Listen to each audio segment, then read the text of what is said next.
Hi, Chronic Warriors. We are talking about pacing and finding your baseline. This is going to be a two-part episode because that's a lot of ground to cover. So, we're starting with understanding the traditional method of finding your baseline. Traditionally, you would do an activity such as washing your dishes, and you would time it and do it over the course of several days. And you would work on the activity just until you begin to feel some pain, some discomfort, not until you are in a full-blown pain, not until you've overdone it. And then you would take the average of those times, do some funky calculation, and then that would be the target amount of minutes you can do your dishes. That would be your baseline for pacing on dishes.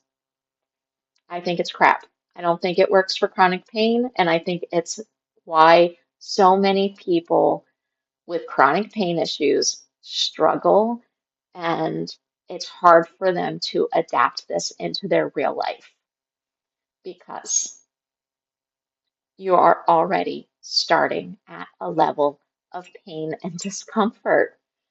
So before they even set the timer, you're already there. You're also already starting at a level of chronic fatigue. And let's throw into the mix brain fog. So, who has the mental capacity for setting the timer and doing the math to figure out how long you really should be doing the dishes when no matter what, you got to get the dishes done?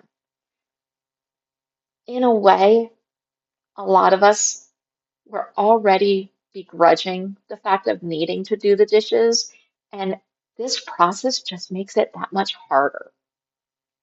Are you following me here? That's why this is a two-part episode, because to me, that process, it just doesn't work.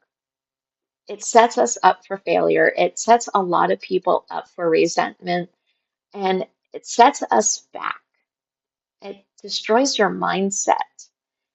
But I do have strategies. I do have a different method. And that is why we're going to talk about it in the second part, because I believe it is possible. I love pacing, it's how I function. Yesterday, my baseline, I was more able. Today, I woke up, I'm dragging. My body's not as able. Two different days, different baseline.